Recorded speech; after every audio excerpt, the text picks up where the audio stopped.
The email just said, please call this number.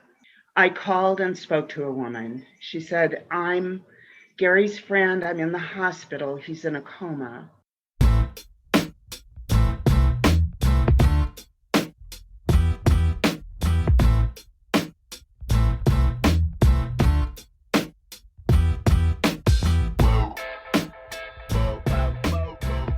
Hey there, and welcome to Grit, True Stories That Matter. Grit is a weekly podcast about stories, the contemporary, personal narrative kind of story, and the people that craft and tell them.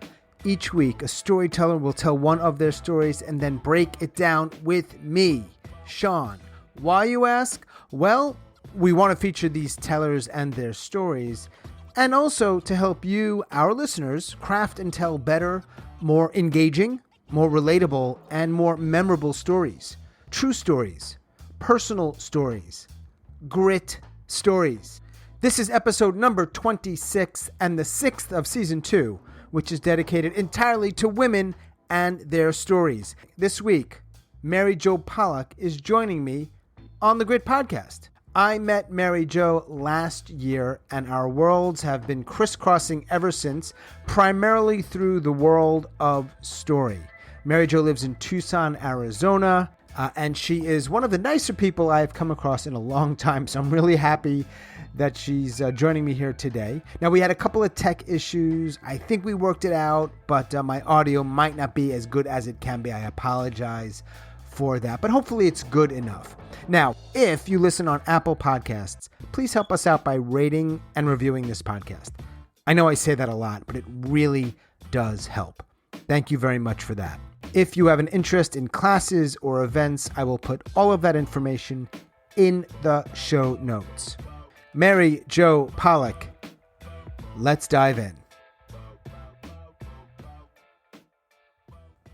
Okay, Mary Jo, first things first. What I want to know before they hear this great story, 5-minute story, it's all it is. When and why you wrote this particular story, because as they will hear, it's not just a story about a butterfly. Nothing wrong with butterflies, but this is a little bit maybe, a little heavier.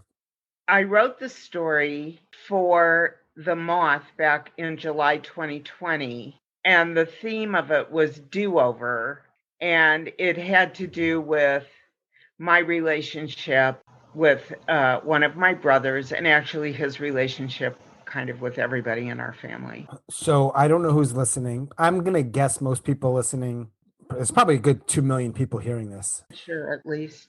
Right. That they know the Moth, but just so they don't, the Moth is the largest storytelling organization, certainly in the English-speaking world, right? That's a safe. Yeah, I would think so. Yeah. So they have these different events. One of them slams, you go and you compete against other people. For years, they did it live. In the last year plus, they were doing it virtually. So I think, Mary Jo, you won that Moth when you first told this story. Am I right? Indeed. How many people did you beat? There were 8 people. I think it was 8. And at least one of them is a well-known, big-time, award-winning, many Moth-winning storyteller. And you bested him that particular evening. Yes, Nestor Gomez, who I respect as a storyteller very much. And I didn't really know who he was because I was sort of new in this virtual. Actually, it was the first Moth that I went to virtually, and I'd been to one live in 19. And so I didn't really know all of the players. But then I always keep lists of things that I do, and then I throw them away eventually. And so maybe a few weeks later, I went over the list and I saw his name and I was like, whoa, I beat Nestor. You beat Nestor. Before they hear the story, though, I'm wondering, so the theme of that particular night was do over.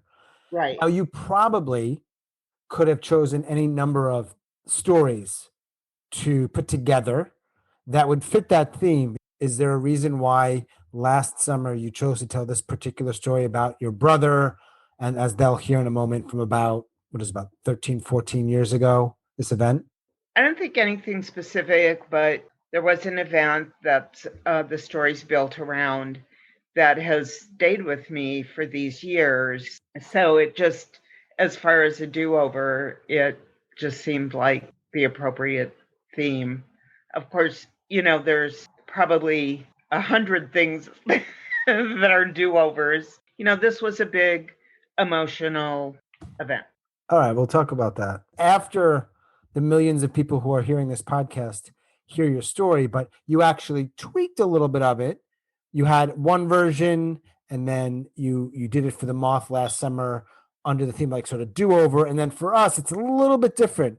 Yeah, I changed the ending a little bit to be more kind of really what was in my heart.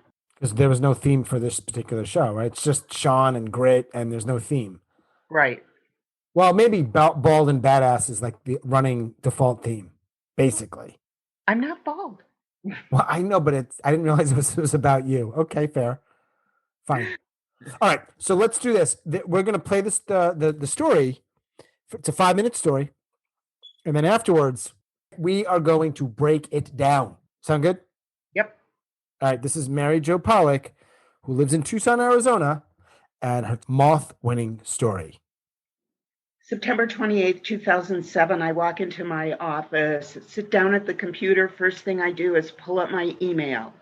I scan to see if there's an important message, and one jumps out, all caps, Gary Pollack.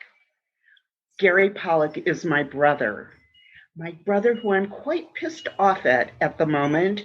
He hasn't responded to me in over 2 months.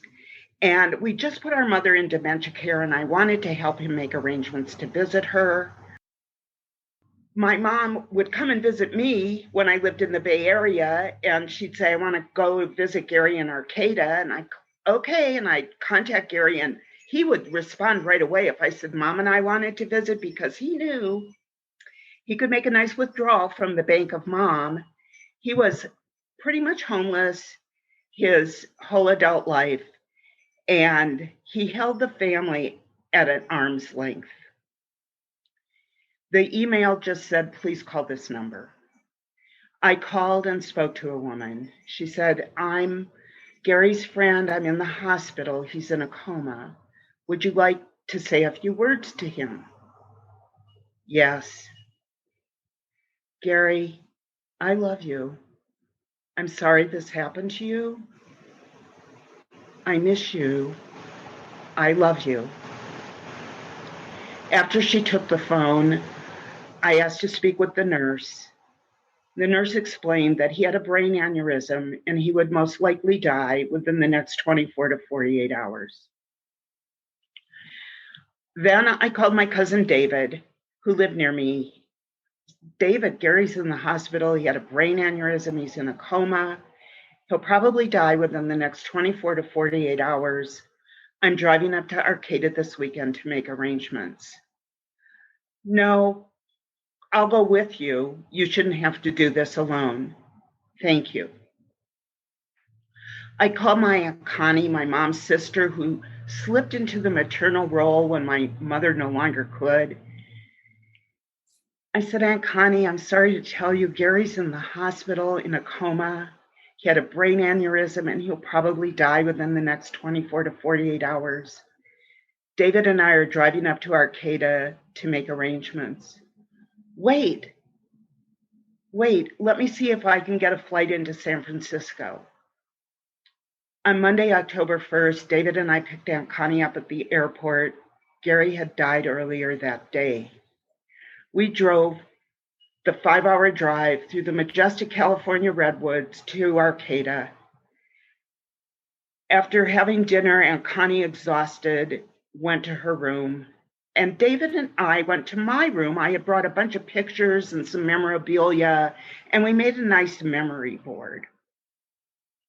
First thing the following morning, we went to the coffee break, a little cafe where Gary hung out with his friends. It's where I would always meet him when my mom and I would visit. We spoke to the owner and asked if we could have a memorial that evening and if we could put up the memory board. And he agreed. We made a few arrangements for refreshments.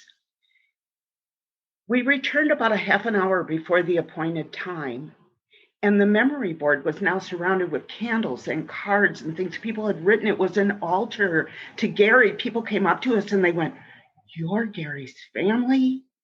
Can we touch you?" We were a little floored. I expected maybe 12 people, but there were about 50 people there.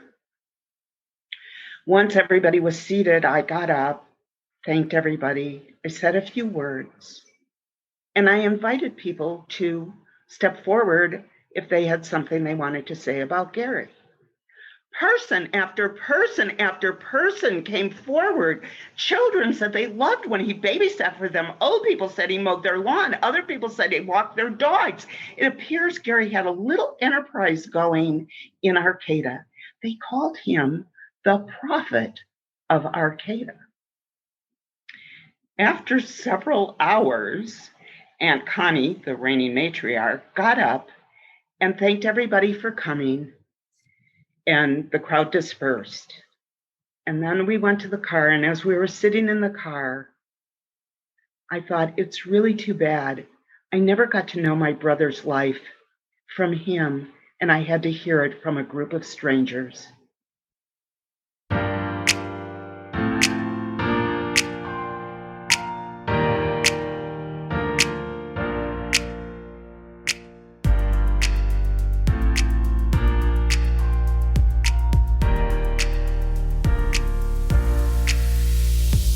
Okay, so Mary Jo, how did that feel to tell that story again?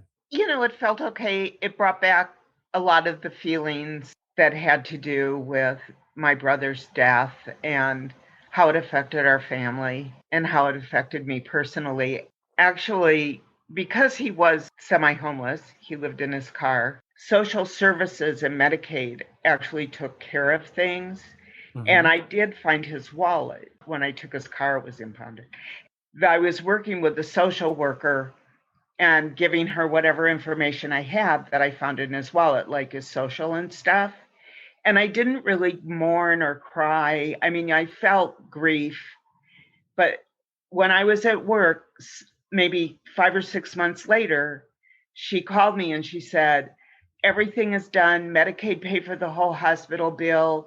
There's nothing else I need from you. I just wanted to let you know that this is a completely closed case and blah, blah, blah. I went and walked in the building I was in. We had a back entrance and there were back steps. And I went and sat on the back steps and sobbed my heart out.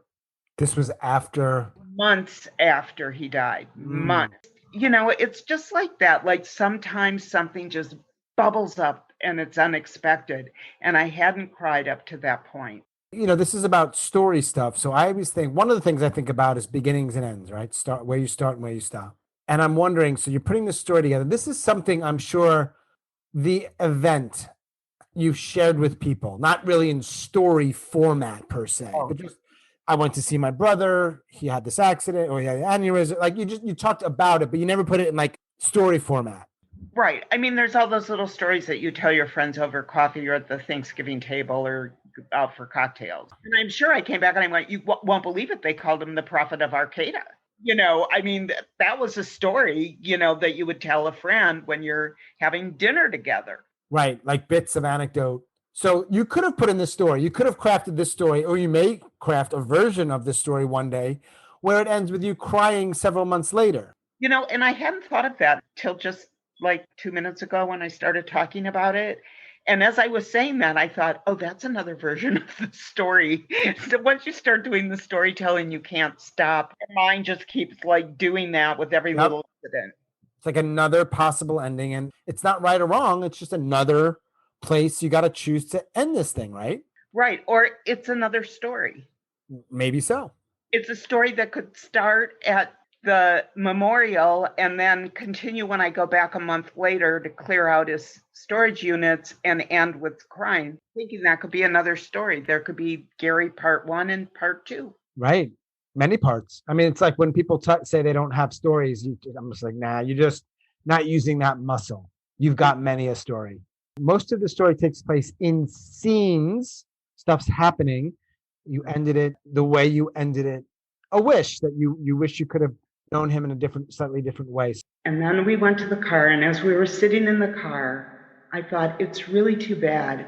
I never got to know my brother's life from him, and I had to hear it from a group of strangers. Do you remember, I know it's been several months, do you remember why you happened to end it? You chose to end it there the way you ended it? Well, we couldn't believe that the whole thing lasted like 2.5, 3 hours. And I don't think we'd eaten dinner or anything. We thought, a memorial half hour, maybe an hour. The three of us just got in the car and we were just sort of spent. And I felt really bad at that point that I didn't get to know him better. This is sort of tangential, but do you wish you had not learned what you learned or what you discovered? No, I'm glad that I did, because I never really knew if he was happy with the choices that he made or not, based on what I learned that night and then on my subsequent trip. And I spent a lot of time with a close friend of his. And I was really happy. And I believe that he lived the life he wanted to live, and he was happy, and he had friends, and he had the community that he needed and that he wanted.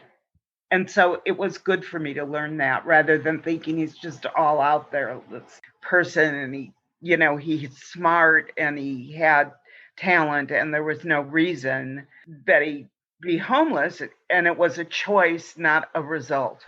It says something about you that you'd rather know, because it presumably means he lived a better life than you may have imagined, even though it also means what you learned is that he didn't tell you this. Like, you were left out. It's like a bitter pill. It's like bittersweet, no?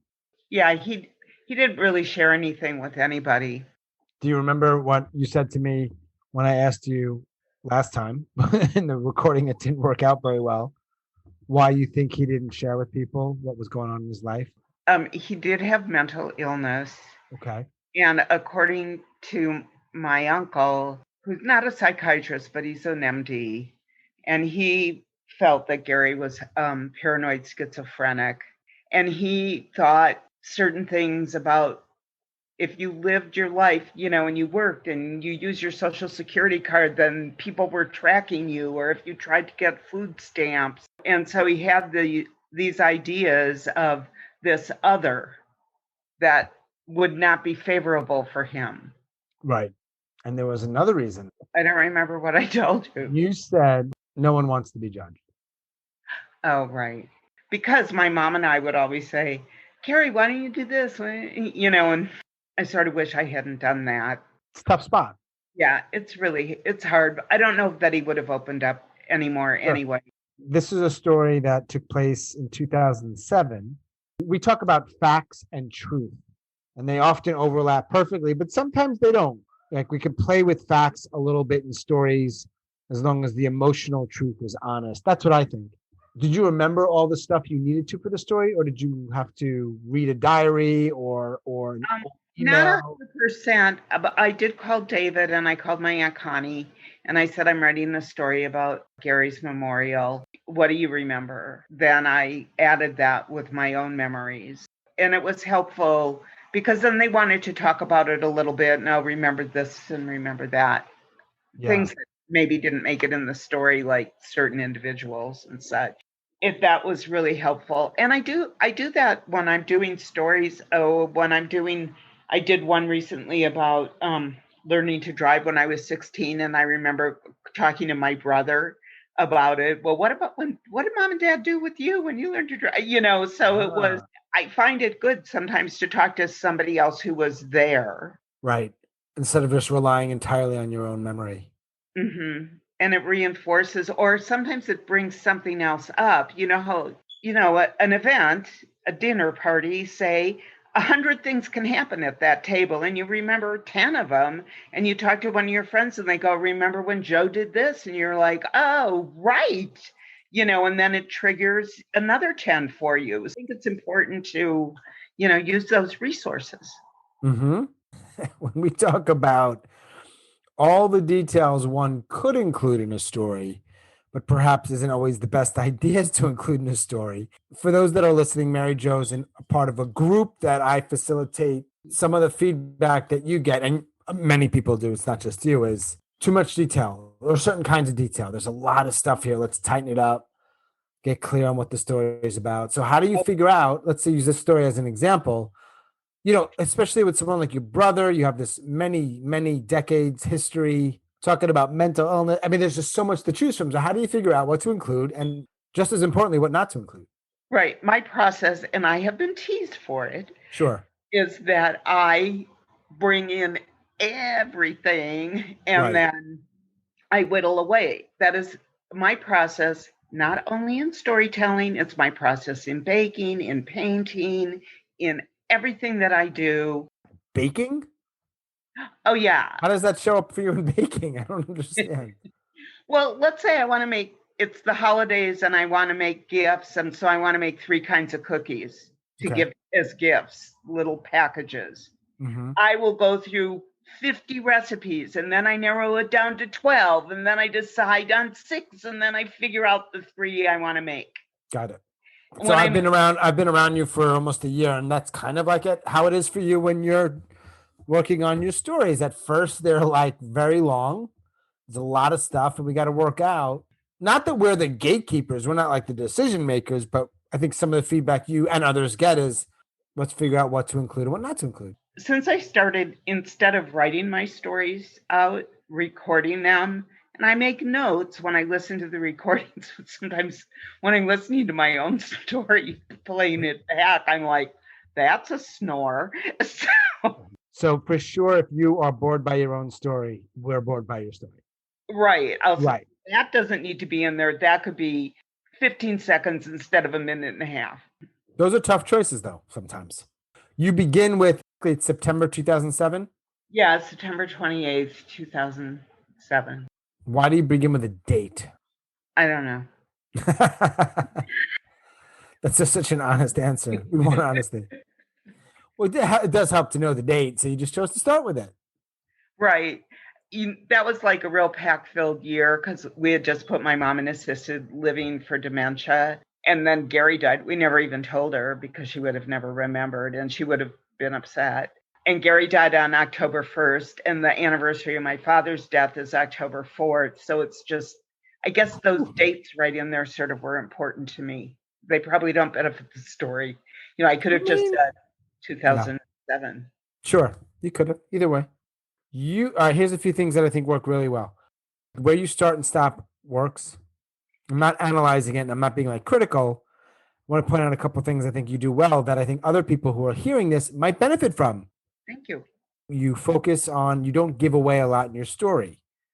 So somebody newer to storytelling might say more like essay style with that like thesis statement right at the beginning. Man, I wish I had known my brother like other people knew him. Makes sense. There's nothing wrong with it, but you've kind of told us the story, and now you've got to work really hard to keep our interest, frankly. But you don't do that. You essentially kind of discover along with us. You bring us on this journey. So when you're figuring this shit out is when we're figuring it out. Mm-hmm. Right? Which is good. When you're learning, oh my God, these people in his life, and he was this way, and he was called a prophet, like that's just really satisfying for an audience because you're not getting ahead of us. I think I just did that intuitively. I don't know how else to say it. I knew how I wanted to end, and I know not to give the end away. So, when I say in the beginning, we know Gary died. So that's not the story. That's not what the story is about. So you're not really giving it away. It's something else. Whatever you realize, so to speak, at the end, you've shown that in the story, which is what we want, I think, when we hear a story. Mm-hmm. We don't like those bullshit endings where it's like, wait a second. What? That came out of nowhere. That doesn't happen in your story, which is good. Right. And there was this whole emotional shift because I'm really pissed at him. I mean, I really was. And then, in a second, you find out he's in a coma and he's not going to recover. Then, like, all my heart and my love came out for him. Mm-hmm. So, 3 or 4 days, that's the extent of the story from Friday to Tuesday. It was an emotional trip. I bet. Yeah, I think a lot of people would have some people may have not included that part about you being pissed off at him. You don't want to say that about your brother. He passed away. I don't want to tell a story in which I was angry with him. But I think it was an effective choice that you made because it's human. And it shows the range of emotions, no? Right. And who hasn't been pissed off at their brother or sister? Right. At one point or another. I mean, it's part of siblingness. Right. So is that a word?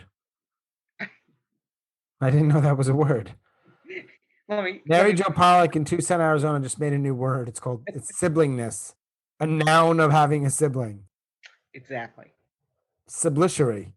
Do you always use this much dialogue in your stories, or is this more than typical?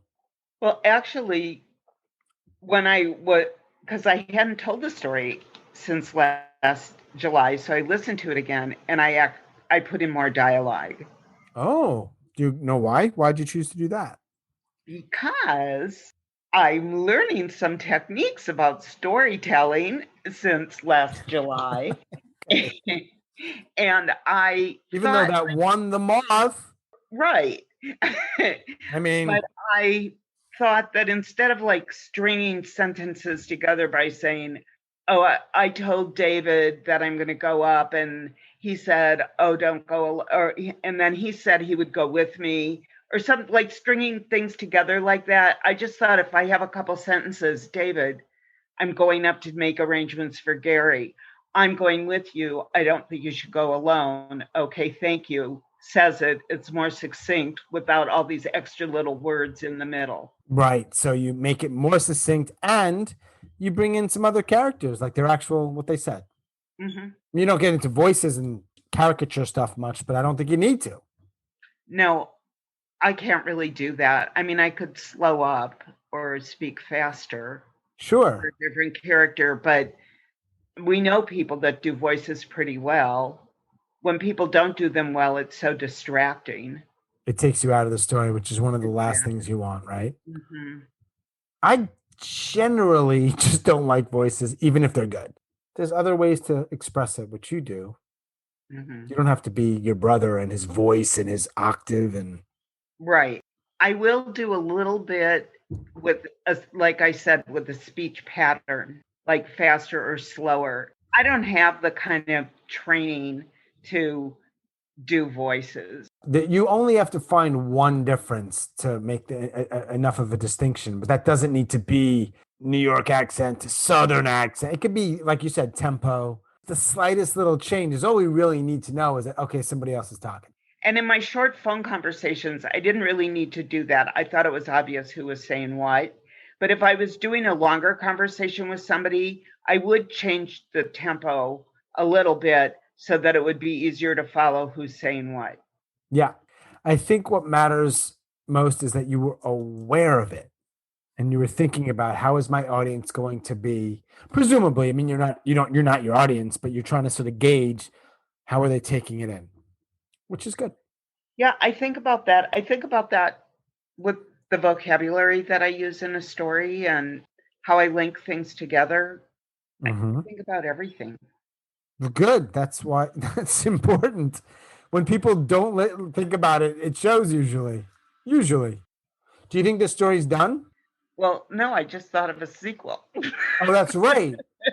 We might have another story where it might end with you crying. Maybe. Crying. It doesn't mean you're going to actually cry for us. You're just going to share with us that you were crying. No, I have cried when I've told stories, but I try not to. Stories that I know that are going to be an emotional trigger for me, that Yeah. something's going on. I practice them a lot to try to, even if my voice wavers a little, because I don't want to cry. So, You have to practice so you don't cry. Maybe. because I'm really emotional. I mean, I'll cry relating, oh, I saw the little birds outside. Right. Well, maybe not that. Well, you were on something, the 7x7 back at some point late last year, maybe, and you got pretty teary eyed when you were talking about some of your own struggles, right? Yeah. Do you remember the other ending for the moth winning story? It was similar. I might have used the word do-over in it. You know, that I didn't have a second chance to get to know my brother, something to that effect, to tie in with the theme. I try not to use the word of the theme, so I probably use something close to it. Right. I've been to moths where they have the theme where somebody uses it in every other sentence, the word of the theme. Yeah, it's awful. Who are your favorite storytellers? So if people are hearing this, they can maybe go check them out because they want to be entertained and learn. Donna Washington, who I think we've ascertained is your neighbor, kind of. Lives in my area, apparently. Yep. She can tell any kind of story, from a personal story to, I heard her doing a redo of Hansel and Gretel that was creepy from the witch's point of view, that I was scared. And and that was at the Women's Storytelling Festival that was a few weeks ago. Okay. Like, she has a beautiful voice and a beautiful presence. She's wonderful. And the other one is Laura Packer. From Laura Packer, I learned that you can switch your case. So instead of just being, I don't know if case is the right word. You know more about grammar Like than first person, second person. She goes from first person to second person, like, and then we went here, and you know what happened next. And so I tested the waters on that, because sometimes it's a good transition to pull the audience in that way. And you can imagine what happened when we found 5 joints in the kid's drawer, so, or whatever, and then go on with the story. So kind of bring, oh yeah, I can imagine that, and then people want to know really what happened. I like that she does that. And she also has like a really nice voice. And she's creative. And she also tells personal stories. She can be hilarious, she can be serious, and she tells folk tales and traditional stories as well. Yeah, both awesome at this. Really good. What's the tip that you would give somebody? If somebody's newer to this, think of in moments, in smaller portion. Don't think of like your whole high school years, because you want to talk about your first kiss when you were a junior in high school or something. You don't have to say every boy you went out with before you had this first kiss. Stick with the boy and the kiss. And that's the story. That's the only thing that's going to be interesting. And I've told stories that have spanned decades, but it's harder to do these sort of, epic lifetime Hallmark stories. Just better to focus on some little part of the story. Totally true. Stay in moments. Yeah, moments. Now, how to do that can be challenging, but stay in moments. We appreciate it. We like it.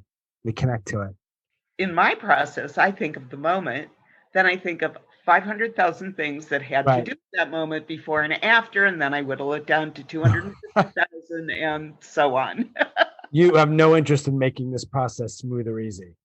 It's just how I have always done. And we give you feedback on get rid of all those ands.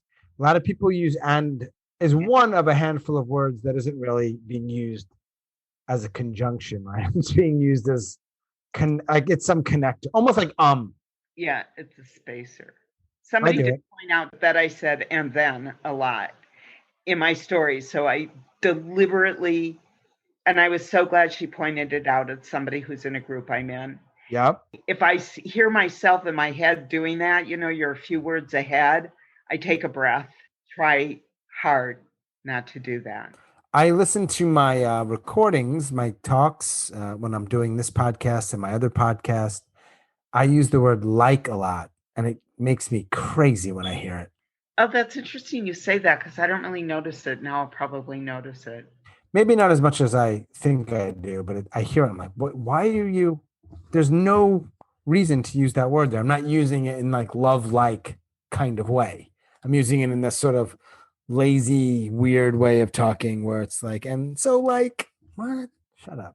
I remember when I was a freshman in college, when I was talking to my English professor, and I was saying, well, like, then I did this, and then like I did that, and that was in the 60s, and that was very there. And then I handed my essay or whatever it was, and he wrote back. I remember he wrote back and he said, I'm glad your written language is better than your spoken language, or something to that effect. I'll never forget that. He hasn't heard one of your stories, that son of a gun. Yeah, I don't even remember his name. Well, congratulations on winning the Moth last July. Thank you. Thank you for joining me and telling this slightly revised version of the story. Thank you for asking me. Let's skedaddle. You know how this thing ends. This episode is over on 3. 1, 2, 3. Boom.